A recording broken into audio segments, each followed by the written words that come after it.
Hello friends, ನೀವು ನೋಡ್ತಾ ಇದ್ದೀರಾ ಈಸಿ ಲೈಫ್ ವಿತ್ ಸೌಮ್ಯ ಕನ್ನಡ. ಇವತ್ತು ನಾವು ತುಂಬಾನೇ ರುಚಿಯಾಗಿ ಗರಿಗರಿಯಾಗಿ ಸ್ಟ್ರೀಟ್ ಸ್ಟೈಲಿನಲ್ಲಿ ಈರುಳ್ಳಿ ಸಮೋಸ ಮಾಡ್ತಾ ಇದ್ದೀವಿ. ಇದನ್ನು ಮಾಡೋದು ತುಂಬಾನೇ ಸುಲಭ. ಸಂಜೆ ಕಾಫಿ ಜೊತೆ ಅಥವಾ ಯಾವ್ದಾದ್ರು ಸಣ್ಣ ಪುಟ್ಟ ಪಾರ್ಟಿಗಳಿದ್ದಾಗ ಇದನ್ನ ದಿಢೀರಾಗಿ ತುಂಬಾನೇ ಸುಲಭವಾಗಿ ಮಾಡ್ಬೋದು. ಹಾಗಾದ್ರೆ ಬನ್ನಿ ವಿಡಿಯೋ ಸ್ಟಾರ್ಟ್ ಮಾಡೋಣ. ಮೊದಲಿಗೆ ಸಮೋಸ ಶೀಟ್ಸ್ಗಳನ್ನ ರೆಡಿ ಮಾಡ್ಕೊಳ್ಳೋಣ. ಒಂದು ದೊಡ್ಡ ಮಿಕ್ಸಿಂಗ್ ಬೌಲ್ಗೆ 2.5 ಕಪ್ ಅಷ್ಟು ಮೈದಾ ಹಿಟ್ಟು ಹಾಕೋತಾ ಇದ್ದೀನಿ. ಮೈದಾ ಹಿಟ್ಟನ್ನ ಸ್ವಲ್ಪ ಜಾಸ್ತಿ ತಗೋತಾ ಇದ್ದೀನಿ. ಆಮೇಲೆ ಶೀಟ್ಸ್ ಎಲ್ಲ ಮಾಡಿದಾಗ ಕಟ್ ಮಾಡಿದಾಗ ಎಕ್ಸ್ಟ್ರಾ ಪಾರ್ಟ್ಸ್ ಎಲ್ಲ ಹೊರಟೋಗುತ್ತೆ. ಇವಾಗ ಇದಕ್ಕೆ ಅರ್ಧ ಟೀ ಸ್ಪೂನ್ ಅಷ್ಟು ಉಪ್ಪು ಮತ್ತು 1 ಟೇಬಲ್ ಸ್ಪೂನ್ ಅಷ್ಟು ಎಣ್ಣೆ ಹಾಕ್ಕೊಂಡು ಚೆನ್ನಾಗಿ ಮಿಕ್ಸ್ ಮಾಡ್ಕೋಬೇಕು. ಇವಾಗ ಇದಕ್ಕೆ ಸ್ವಲ್ಪನೇ ನೀರು ಹಾಕೊಳ್ತಾ ಹಿಟ್ಟನ್ನ ಕಲಿಸ್ಕೋಬೇಕು. ಹಿಟ್ಟನ್ನ ತುಂಬಾನೇ ಸಾಫ್ಟಾಗಿ ಕಲಿಸ್ಕೋಬಾರ್ದು. ಚಪಾತಿಗೆಲ್ಲ ಕಲಿಸ್ತೀವಲ್ಲ ಆ ಟೆಕ್ಸ್ಚರ್ ಇರಬಾರ್ದು. ಇದನ್ನ ಸ್ವಲ್ಪ ಗಟ್ಟಿಯಾಗಿ ಕಲಿಸ್ಕೋಬೇಕು.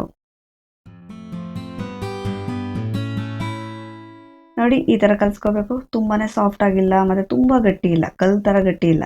ಲಟ್ಸೋಕ್ಕೂ ಸ್ವಲ್ಪ ಈಸಿ ಆಗಿರಬೇಕು. ಈಗ ಇದನ್ನು ಒಂದು 5 ನಿಮಿಷ 10 ನಿಮಿಷ ಮುಚ್ಚಿಡಬೇಕು ಅಂತ ಏನಿಲ್ಲ. ಡೈರೆಕ್ಟ್ ಇವಾಗಲೇ ಇದರಲ್ಲಿ ಉಂಡೆಗಳನ್ನ ಮಾಡ್ಕೊಳ್ಳೋಣ. ಚಪಾತಿಗೆ ಮಾಡ್ತೀವಲ್ಲ ಆ ಸೈಜಲ್ಲಿ ಮಾಡಿಕೊಂಡ್ರೆ ಸಾಕು.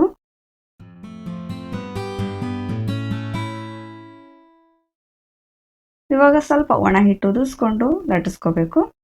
ಇವಾಗ ಚಿಕ್ಕ ಚಿಕ್ಕದಾಗಿ ಒಂದೇ ಸೈಜಲ್ಲಿ ಎಲ್ಲ ಹಿಟ್ಟನ್ನ ಫಸ್ಟು ಲಟ್ಟಿಸ್ಕೊಬಿಡೋಣ.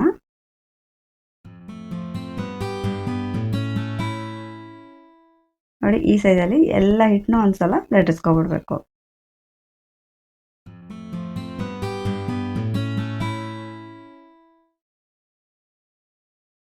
ನೋಡಿ, ಒಂದೇ ಸೈಜಲ್ಲಿ ಈ ಥರನೇ ಇರಬೇಕು. ಇವಾಗ ಲಟ್ಸಿರೋದ್ರಲ್ಲಿ ಒಂದು ಶೀಟ್ ಎತ್ಕೋಬೇಕು. ಇದ್ರ ಮೇಲೆ ಸ್ವಲ್ಪ ಎಣ್ಣೆ ಈ ಥರ ಸ್ಪ್ರೆಡ್ ಮಾಡ್ಕೋಬೇಕು. ಮೇಲಿಂದ ಸ್ವಲ್ಪ ಒಣ ಹಿಟ್ಟನ್ನ ಉದುರಿಸ್ಕೋಬೇಕು. ಮತ್ತೆ ಇದ್ರ ಮೇಲೆ ಸೆಕೆಂಡ್ ಲೇಯರ್ ಇಡಬೇಕು. ಮತ್ತೆ ಸೇಮ್ ಪ್ರೋಸೆಸ್ಸು. ಫಸ್ಟ್ ಎಣ್ಣೆ ಹಾಕಬೇಕು, ಮತ್ತೆ ಸ್ವಲ್ಪ ಒಣ ಹಿಟ್ಟನ್ನ ಉದುರಿಸ್ಕೋಬೇಕು. ಇದೇ ರೀತಿ 3ನೇ ಲೇಯರ್ ಇಡೋಣ. ನೀವು ಇದೇ ರೀತಿ 4, 5 ಎಷ್ಟು ಬೇಕಾದ್ರೂ ಇಟ್ಕೋಬೋದು. ನಾನಿಲ್ಲಿ 4 ಚಪಾತಿ ಇಟ್ಟಿದ್ದೀನಿ. ಈಗ ಲಾಸ್ಟ್ ಲೇಯರ್ ಇಟ್ಟಿದ್ದೀವಲ್ಲ, ಇದ್ರ ಮೇಲೆ ಎಣ್ಣೆ ಹಾಕೋದೇನು ಬೇಡ. ಇದ್ರ ಮೇಲೆ ಸ್ವಲ್ಪ ಒಣ ಹಿಟ್ಟು ಉದುರಿಸ್ಬಿಟ್ಟು ಮತ್ತೆ ಇದನ್ನ ಲಟ್ಟಿಸ್ಕೋಬೇಕು. ತುಂಬಾನೇ ಪ್ರೆಸ್ ಮಾಡಬೇಡಿ, ಸುಮ್ಮನೆ ಲೈಟಾಗಿ ಲಟ್ಟಿಸ್ಕೋಬೇಕು. ಆದರೆ ಇದನ್ನ ತುಂಬ ತೆಳ್ಳಗೆ ಲಟ್ಟಿಸ್ಕೋಬೇಕು. ಈ ಶೀಟ್ಸ್ ಎಷ್ಟು ತೆಳ್ಳಗಿರುತ್ತೋ ಅಷ್ಟೇ ಕ್ರಿಸ್ಪಿಯಾಗಿ ಬರುತ್ತೆ ಸಮೋಸ. ತುಂಬ ಚೆನ್ನಾಗಿರುತ್ತೆ. ಇಲ್ಲಾಂದರೆ ತುಂಬ ದಪ್ಪ ದಪ್ಪಗಿರೋ ಅಷ್ಟೊಂದು ರುಚಿ ಬರಲ್ಲ. ನೋಡಿ, ಈ ಥರ ಇಷ್ಟು ದೊಡ್ಡದಾಗಿ, ಎಷ್ಟು ಸಾಧ್ಯನೋ ಅಷ್ಟು ದೊಡ್ಡದಾಗಿ ಲಟ್ಟಿಸ್ಕೊಳ್ಳಿ. ಇವಾಗ ಇದನ್ನು ಸ್ವಲ್ಪ ಲೈಟಾಗಿ ಕುಕ್ ಮಾಡ್ಕೋಬೇಕು. ತವಾನ ಚೆನ್ನಾಗಿ ಬಿಸಿ ಮಾಡ್ಕೊಂಡಿದ್ದೀನಿ. ಫ್ಲೇಮ್ನ ಹೈಯಲ್ಲಿ ಇಟ್ಟಿದ್ದೀನಿ. ಇವಾಗ ಈ ಚಪಾತಿ ಹಾಕ್ಕೊಂಡು 2 ಸೈಡುವೆ 20 ಸೆಕೆಂಡ್ ಬೇಯಿಸ್ಕೋಬೇಕು. ಫಸ್ಟು 20 ಸೆಕೆಂಡ್ ಆಗಿದೆ, ತಿರುಗಿಸ್ಕೊಳ್ಳೋಣ. ನೋಡಿ, ತುಂಬ ಕಲರ್ ಚೇಂಜ್ ಆಗಬೇಕು ಅಂತ ಏನಿಲ್ಲ, ಸ್ವಲ್ಪ ಡ್ರೈ ಆಗಬೇಕು ಅಷ್ಟೇ. ಮತ್ತು ಆ ಬ್ರೌನ್ ಡಾಟ್ಸ್ ಎಲ್ಲ ಬರುತ್ತಲ್ಲ ಚಪಾತಿಲಿ, ಆ ಥರದ್ದೆಲ್ಲ ಬರೋವರೆಗೆ ಕಾಯ್ಬೇಡಿ. ಜಸ್ಟ್ ಒಂದು 2 ಸತಿ ಈ ಥರ ತಿರುಗಿಸ್ಬಿಟ್ಟು ಕುಕ್ ಮಾಡ್ಕೊಳ್ಳಿ. ಇವಾಗ ಫ್ಲೇಮ್ನ ಲೋ ಮಾಡ್ಕೊಬಿಡಿ. ಇವಾಗ ತವಾನೂ ಬಿಸಿ ಇದೆ ಮತ್ತು ಈ ಚಪಾತಿನೂ ಸ್ವಲ್ಪ ಬಿಸಿಯಾಗೇ ಇದೆ. ಈಗ ನೋಡಿ, ಅದಾಗದೇ ಲೇಯರ್ ಬಿಟ್ಕೊಳ್ತಾ ಬರುತ್ತೆ. ನಿಧಾನವಾಗಿ ತಕ್ಕೋಬೇಕು. ಯಾಕಂದರೆ ಈ ಟೈಮಲ್ಲಿ ಇದು ತುಂಬಾ ಸಾಫ್ಟ್ ಆಗಿರುತ್ತೆ. ಜೋರಾಗಿ ಎಳೆದ್ರೆ ಮುರಿದೋಗುತ್ತೆ. ಹಾಗಂತ ಜಾಸ್ತಿ ಕೂಡ ಕುಕ್ ಮಾಡಬಾರ್ದು. ತುಂಬಾ ಹಾರ್ಡ್ ಆಗಿಬಿಟ್ರೆ ಅದನ್ನು ಫೋಲ್ಡ್ ಮಾಡೋಕ್ಕಾಗಲ್ಲ ಸಮೋಸಾಗೆ. ನೋಡಿ, ಎಷ್ಟು ಈಸಿಯಾಗಿ ಒಂದೊಂದಾಗೆ ಬರುತ್ತೆ. ಇವಾಗ ನೋಡಿ, ಒಂದು ಲೇಯರ್ ತೆಗೆದ ತಕ್ಷಣ ಚಪಾತಿನ ತಿರುಗಿಸ್ಕೊಬಿಡ್ಬೇಕು. ಈಗ ಕೆಳಗಡೆ ಭಾಗ ಕುಕ್ ಆಗ್ತಿರುತ್ತೆ, ಮೇಲ್ಗಡೆಯಿಂದ ಇನ್ನೊಂದು ಲೇಯರ್ ತೆಕ್ಕೊಳ್ಳೋಣ. ಇಲ್ಲಾಂದರೆ ಒಂದೇ ಕಡೆ ಅದು ಬೇಯ್ತಾ ಇರುತ್ತೆ, ಅದು ಹಾರ್ಡ್ ಆಗಿಬಿಡುತ್ತೆ. ಈ ಲೇಯರ್ ಕೂಡ ನೋಡಿ ಎಷ್ಟು ಈಸಿಯಾಗಿ ಬರುತ್ತೆ. ಇವಾಗ ಗ್ಯಾಸ್ ಕೂಡ ಆನಲ್ಲೇ ಇದೆ ಮತ್ತು ಈಗ ತವಾನು ತುಂಬಾ ಬಿಸಿ ಇದೆ. ಈಗ ಈ ಥರ ತೆಗಿಬೇಕಾದ್ರೆ ತುಂಬಾ ಬಿಸಿ ಬಿಸಿ ಶಾಖ ಬರ್ತಿರುತ್ತೆ. ಬಿಗಿನರ್ಸ್ ಇರೋರು ಅಥವಾ ಈ ರೆಸಿಪಿನ ಫಸ್ಟ್ ಟೈಮ್ ಮಾಡೋರು, ನಿಮ್ಗೆ ಈ ಥರ ತೊಂದರೆ ಆಗ್ತಿದೆ ಅಂದರೆ ಒಂದೊಂದೇ ಚಪಾತಿನ ಲಟ್ಟಿಸ್ಕೊಂಡು, ಅಂದರೆ ತೆಳ್ಳಗೆ ಲಟ್ಟಿಸ್ಕೊಂಡು ಹೈ ಫ್ಲೇಮಲ್ಲಿ 20 ನಿಮಿಷ 2 ಸೈಡ್ ಕುಕ್ ಮಾಡ್ಕೊಂಡು ಇಳಿಸ್ಕೋಬೋದು. ಚಪಾತಿನ ತುಂಬ ಜಾಸ್ತಿ ಕುಕ್ ಮಾಡಬಾರ್ದು, ತುಂಬ ಸಾಫ್ಟಾಗಿ ಇಟ್ಕೋಬೇಕು. ಈ ಮೆಥಡಲ್ಲಿ ಮಾಡಿದ್ರೆ ತುಂಬಾ ಈಸಿ ಆಗುತ್ತೆ, ಟೈಮು ಸೇವ್ ಆಗುತ್ತೆ ಮತ್ತು ಈವನ್ ಆಗಿ ಎಲ್ಲ ಶೀಟು ಬೇಯುತ್ತೆ. ನೋಡಿದ್ರಲ್ಲ, ಒಂದು ಲೇಯರ್ ತೆಗೆದ ತಕ್ಷಣ ಚಪಾತಿನ ತಿರುಗಿಸ್ಬಿಟ್ಟು ಬೇರೆ ಸೈಡಿಂದ ತೆಗಿತಾ ಇದ್ದೀನಿ. ಆಗ ಈವನ್ ಆಗಿರುತ್ತೆ ಎಲ್ಲ ಕಡೆ. ಈಗ ಎಲ್ಲ ಲೇಯರ್ಸ್ ಚೆನ್ನಾಗಿ ಬಂದಿದೆ. ಇವಾಗ ನಾನು ಎಲ್ಲ ಹಿಟ್ಟಲ್ಲಿ ಈ ಥರ ಶೀಟ್ಸ್ ಮಾಡ್ಕೊಂಡಿದ್ದೀನಿ. ತುದಿಲಿ ಒಂದು ಚೂರು ಮುರಿದೋದ್ರೂ ಪರವಾಗಿಲ್ಲ. ಇವಾಗ ಹೇಗಿದ್ರು ಸೈಡ್ಸ್ ಎಲ್ಲ ಕಟ್ ಮಾಡಿ ತೆಗಿತೀವಿ. ಫಸ್ಟು ಶೀಟ್ಸ್ನೆಲ್ಲ ಒಂದು ಮೇಲೆ ಒಂದು ನೀಟಾಗಿ ಜೋಡಿಸ್ಕೋಬೇಕು. ಇವಾಗ ಇದನ್ನು ಸ್ಕ್ವೇರ್ ಶೇಪಲ್ಲಿ ಕಟ್ ಮಾಡ್ಕೋಬೇಕು. ಆಮೇಲೆ ರೆಕ್ಟ್ಯಾಂಗಲ್ ಶೇಪಲ್ಲಿ ಕಟ್ ಮಾಡ್ಕೋಬೇಕು. ಒಂದೇ ಸಮ ನೀಟಾಗಿ ಬರಲಿ ಅಂತ ಈ ಥರ ಸ್ಕೇಲ್ ತೊಗೊಂಡಿದ್ದೀನಿ. ಸೈಡಿಂದ ಈ ಥರ ಕಟ್ ಮಾಡ್ಕೊಳ್ಳೋಣ. ಈಸಿಯಾಗಿ ಕಟ್ ಆಗುತ್ತೆ ನೋಡಿ.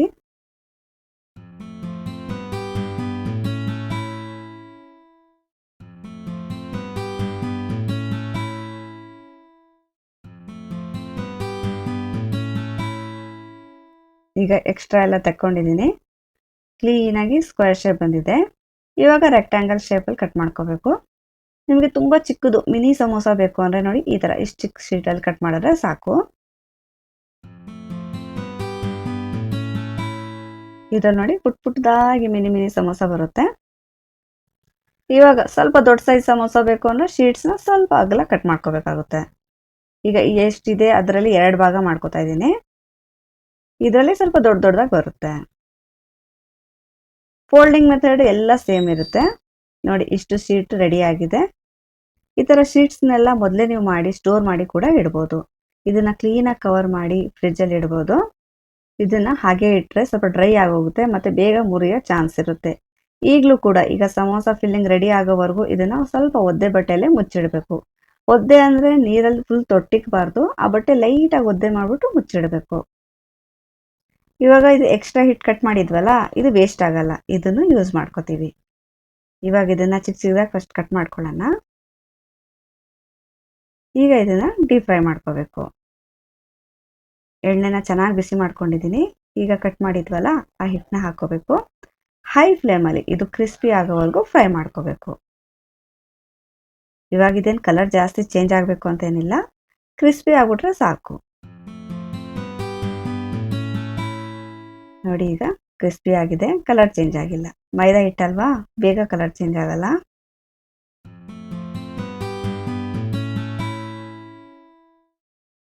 ಎಲ್ಲನೂ ಫ್ರೈ ಮಾಡ್ಕೊಂಡಿದ್ದೀನಿ. ಈಗ ಇದನ್ನ ಸ್ನ್ಯಾಕ್ಸ್ ರೀತಿಯಲ್ಲಿ ಹಾಗೆ ತಿನ್ಕೋಬೋದು.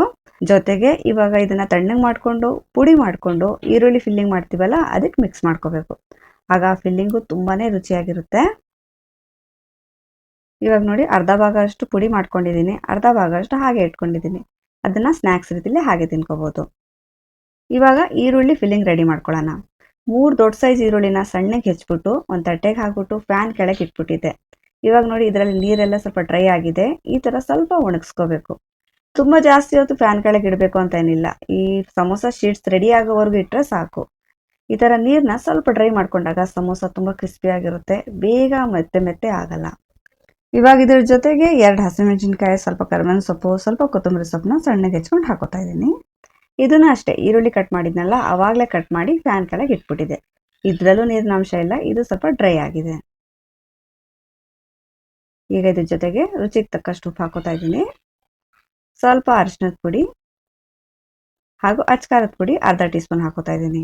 ಮೆಣಸಿನ್ಕಾಯಿ ಹಾಕಿದ್ದೀವಲ್ಲ, ಅಚ್ಕಾರದ ಪುಡಿ ಅರ್ಧ ಟೀ ಸ್ಪೂನ್ ಸಾಕು. ಜೊತೆಗೆ 1/4 ಚಮಚ ಗರಂ ಮಸಾಲ ಪುಡಿ ಹಾಗೂ ನಾವು ಪುಡಿ ಮಾಡಿಟ್ಟಿದ್ವಲ್ಲ ಆ ಹಿಟ್ಟದು ಕ್ರಮ್ಸ್ ಹಾಕೋತಾ ಇದ್ದೀನಿ. ಈಗ ಲೈಟಾಗಿ ಎಲ್ಲನೂ ಮಿಕ್ಸ್ ಮಾಡ್ಕೋಬೇಕು. ಜೋರಾಗಿ ರಬ್ ಮಾಡಬಾರ್ದು, ಮತ್ತೆ ನೀರು ಬಿಟ್ಕೊಬಿಡುತ್ತೆ. ಲೈಟಾಗಿ ಈ ಥರ ಕಂಬೈನ್ ಮಾಡ್ಕೋಬೇಕು. ಈ ಥರ ಈ ಹಿಟ್ಟು ಕ್ರಮ್ಸ್ ಹಾಕಿ ನೋಡಿ, ತುಂಬಾ ರುಚಿಯಾಗಿರುತ್ತೆ, ಡಿಫ್ರೆಂಟ್ ಆಗಿರುತ್ತೆ, ಮತ್ತು ಅದರ ಟೆಕ್ಸ್ಚರು ತುಂಬ ಚೆನ್ನಾಗಿರುತ್ತೆ. ಇವಾಗ ಇದು ಚೆನ್ನಾಗಿ ಮಿಕ್ಸ್ ಆಗಿದೆ. ಇವಾಗ ಒಂದು ಚಿಕ್ಕ ಬಟ್ಲಲ್ಲಿ 1-2 ಟೇಬಲ್ ಸ್ಪೂನ್ ಅಷ್ಟು ಮೈದಾ ಹಿಟ್ಟು ತೊಗೊಂಡಿದ್ದೀನಿ. ಈಗ ಚೂರ ನೀರು ಹಾಕ್ಕೊಂಡಿದ್ರಲ್ಲಿ ಚೆನ್ನಾಗಿ ಪೇಸ್ಟ್ ಥರ ರೆಡಿ ಮಾಡ್ಕೋಬೇಕು. ಗಂಟಿಲ್ಲದೆ ಲೈಟಾಗಿ ಗಟ್ಟಿ ಪೇಸ್ಟ್ ಮಾಡ್ಕೋಬೇಕು. ಇದು ಸಮೋಸ ಸೀಲ್ ಮಾಡ್ತೀವಲ್ಲ ಅದಕ್ಕೆ ಯೂಸ್ ಆಗುತ್ತೆ. ಇಷ್ಟು ಗಟ್ಟಿ ಇಟ್ಕೋಬೇಕು. ಇವಾಗ ಸಮೋಸ ಶೀಟ್ಸು, ಈರುಳ್ಳಿ ಫಿಲ್ಲಿಂಗು ಮತ್ತು ಹಿಟ್ಟಿನ ಪೇಸ್ಟು ಎಲ್ಲನೂ ರೆಡಿಯಾಗಿದೆ. ಇವಾಗ ಸಮೋಸ ಫೋಲ್ಡ್ ಮಾಡ್ಕೋಬೇಕು. ಒಂದು ಶೀಟ್ ಎತ್ಕೊಳ್ಳಿ, ಮತ್ತು ಮಧ್ಯ ಭಾಗ ಇರುತ್ತಲ್ಲ ಆ ಮಧ್ಯ ಭಾಗಕ್ಕೆ ನಾವು ಫೋಲ್ಡ್ ಮಾಡ್ಕೋಬೇಕು. ಈ ಥರ ನೋಡಿ, ಈ ಥರ ಕೋನ್ ಮಾಡ್ಕೋಬೇಕು ಮಧ್ಯ ಭಾಗದಿಂದ. ಇವಾಗ ಒಂದು ಸೈಡಲ್ಲಿ ಹಿಟ್ಟಿನ ಪೇಸ್ಟ್ ಹಾಕಬೇಕು. ಒಂದು ಸೈಡ್ ಮಾತ್ರ, ಕೆಳಭಾಗ ನೋಡಿ ಈ ಥರ ಹಾಕೋತಾ ಇದ್ದೀನಿ. ಇವಾಗ ಮೇಲೆಗಡೆಯಿಂದ ಈ ಥರ ಫೋಲ್ಡ್ ಮಾಡ್ಕೋಬೇಕು. ಕೋನ್ ಥರ ಬರುತ್ತೆ ನೋಡಿ, ಅಷ್ಟೇ. ಈಗ ಅದಾಗದೆ ಅಂಟ್ಕೊಬಿಡುತ್ತೆ. ಇವಾಗ ಈರುಳ್ಳಿ ಫಿಲ್ಲಿಂಗ್ ತುಂಬ್ಕೊಳ್ಳೋಣ. ಈರುಳ್ಳಿ ಮಿಕ್ಸರ್ ಎಷ್ಟು ಬೇಕೋ ಅಷ್ಟು ಹಾಕ್ಕೊಂಡು ಲೈಟಾಗಿ ಪ್ರೆಸ್ ಮಾಡಬೇಕು.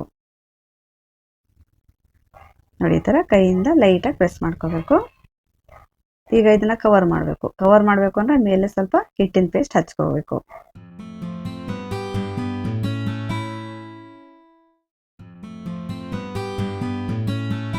ಇವಾಗ ಜೋಪಾನವಾಗಿ ಈ ಥರ ಸೀಲ್ ಮಾಡ್ಕೋಬೇಕು.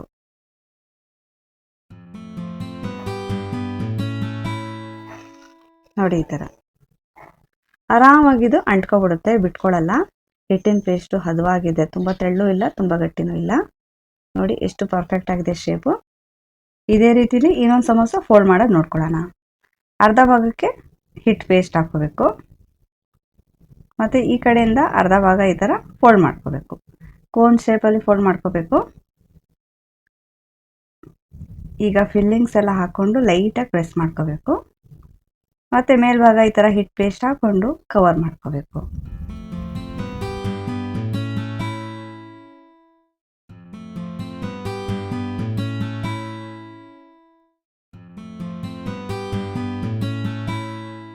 ಇವಾಗ ಇದು ರೆಡಿಯಾಗಿದೆ. ಇದೇ ರೀತಿಯಲ್ಲಿ ಎಲ್ಲ ಸಮೋಸನೂ ಫೋಲ್ಡ್ ಮಾಡ್ಕೋಬೇಕು.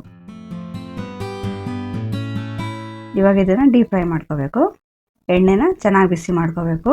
ಫ್ಲೇಮ್ನ ಹೈಯಲ್ಲಿ ಇಟ್ಕೊಳ್ಳಿ. ಮೊದಲೇ ಅದು ಎಕ್ಸ್ಟ್ರಾ ಹಿಟ್ಟನ್ನೆಲ್ಲ ಫ್ರೈ ಮಾಡಿದ್ನಲ್ಲ, ಅದೇ ಎಣ್ಣೆ ಇದು. ಎಷ್ಟು ಸಮೋಸ ಇಡ್ಸುತ್ತೆ ಅಷ್ಟು ಹಾಕ್ಕೊಂಡು ಇದನ್ನು ಹೈ ಫ್ಲೇಮಲ್ಲಿ ಹುರ್ಕೋಬೇಕು. ಈಗ ಸಮೋಸನ ತುಂಬ ಕ್ರಿಸ್ಪಿಯಾಗಿ ಮಾಡೋಕ್ಕೆ ಒಂದು ಟ್ರಿಕ್ಸ್ ಇದೆ. ಇವಾಗ ಇದನ್ನು ಫುಲ್ಲು ಬ್ರೌನ್ ಕಲರ್ ಆಗೋವರೆಗೂ ಫ್ರೈ ಮಾಡೋದೇನು ಬೇಡ, ಲೈಟಾಗಿ ಸೆಮಿ ಫ್ರೈ ಮಾಡ್ಕೊಂಡು ಫಸ್ಟ್ ತಕ್ಕೊಬಿಡೋಣ.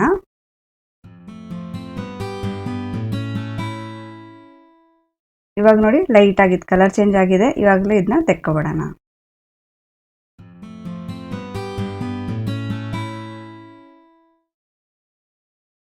ಇದೇ ರೀತಿ ಇನ್ನೊಂದು ಬ್ಯಾಚ್ ಫ್ರೈ ಮಾಡ್ಕೊಳ್ಳೋಣ.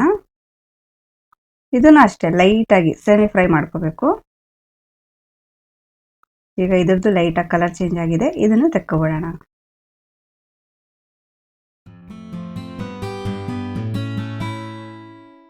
ಇವಾಗ ಇದನ್ನು 2 ಬ್ಯಾಚಸಲ್ಲಿ ಫ್ರೈ ಮಾಡ್ಕೊಂಡಿದ್ದೀನಿ. ಇವಾಗ ಮತ್ತೆ ಎಲ್ಲ ಸಮೋಸನ ಒಟ್ಟಿಗೆ ಹಾಕ್ಕೊಂಡು ಮೀಡಿಯಮ್ ಟು ಹೈ ಫ್ಲೇಮಲ್ಲಿ ಫ್ರೈ ಮಾಡ್ಕೋಬೇಕು. ಆಗ ಎಲ್ಲ ಸಮೋಸವು ತುಂಬ ಕ್ರಿಸ್ಪಿಯಾಗಿ ಚೆನ್ನಾಗಿ ಫ್ರೈ ಆಗುತ್ತೆ. ಹದವಾಗಿ ಎಲ್ಲ ಕಡೆ ಒಂದೇ ಥರ ಶಾಖ ಬೀಳುತ್ತೆ.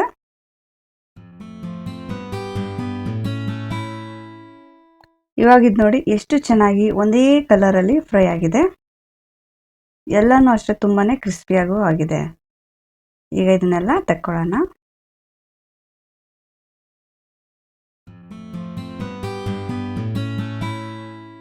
ನೋಡಿ ಎಲ್ಲ ಸಮೋಸಗಳನ್ನ ಫ್ರೈ ಮಾಡ್ಕೊಂಡಿದ್ದೀನಿ. ಜೊತೆಗೆ ಸ್ವಲ್ಪ ಹಸಿಮೆಣಸಿನ್ಕಾಯಿನ ಅದೇ ಎಣ್ಣೆಯಲ್ಲಿ ಕರ್ಕೊಂಡಿದ್ದೀನಿ. ಇದೇನು ತುಂಬ ಖಾರ ಇರಲ್ಲ, ಸಮೋಸ ಜೊತೆ ತಿನ್ನೋಕ್ಕೆ ಚೆನ್ನಾಗಿರುತ್ತೆ. ಹಾಗೂ ಎಲ್ಲ ಸಮೋಸನೂ ಗರಿಗರಿಯಾಗಿದೆ ಮತ್ತು ಯಾವುದು ಬಿಟ್ಕೊಂಡಿಲ್ಲ, ಯಾವುದು ವೇಸ್ಟ್ ಆಗಿಲ್ಲ, ಮುರಿದಿಲ್ಲ. ಮೇಲ್ಭಾಗದಲ್ಲಿ ಫುಲ್ಲು ಕ್ರಿಸ್ಪಿಯಾಗಿದೆ. ಒಳಗಡೆಯಿಂದ ಫಿಲ್ಲಿಂಗ್ ನೋಡಿ ಎಷ್ಟು ಚೆನ್ನಾಗಿ ತುಂಬಿದೆ.